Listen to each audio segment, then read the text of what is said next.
And then he told Peter why. He says, because you think like a person and not like God. And that's what gets us in trouble. That's what gets us in trouble all the time. When we refuse to attempt to see whatever comes into our life, to see it with the eyes of faith, to see it with the eyes of God, to trust God even though we don't understand, even though we don't know where this is going, even though it's painful, even though it's discomforting, even though it doesn't seem to make any sense.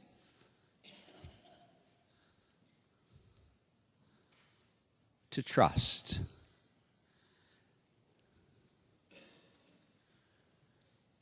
There are so many times in our lives when we face death, the death of another or the death, our own death.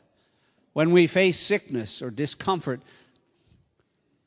When we're out of our sport because we turned an ankle or a wrist. When we're out of a job for no apparent reason. When someone in our family gets sick, or when we have to change schools or move on. And we can rail against God, and that's okay. Because all the great figures of the Old and New Testament did the same thing. But they all eventually embraced the fact that God must know better. That I'm not God. God must know better. It's so hard for us to believe that. It's so hard for us to really commend ourselves to God and say, Lord, here I am. Do with me what you will. We don't really find that very comfortable. So as you and I pray today, and as we face whatever it is we face, if we were God, we would do it differently. Except that we would be thinking only about ourselves. But God thinks about us. And so we're not going to get younger. We're not going to grow hair.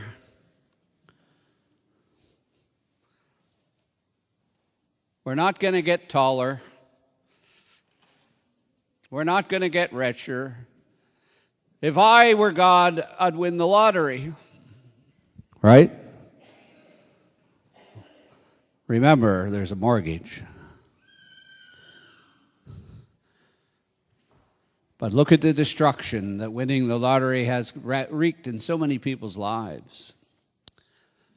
Because God knows. He knows what we're capable of. He knows what we need. He knows what it is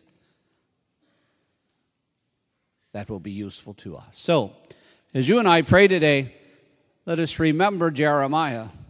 He was really, really angry at God.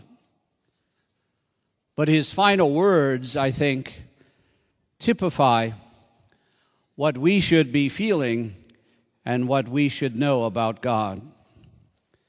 He says, after he screams at God and hollers about being duped, he says, I say to myself, I will not mention him. I will speak in his name no more.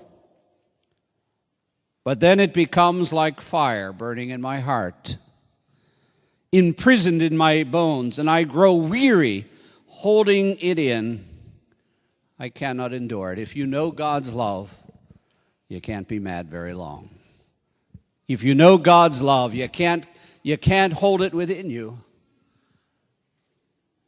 You can question and you can be mad, but if you know God's love, you will eventually come home and know that whatever the Lord has given us, it ultimately will be for our best.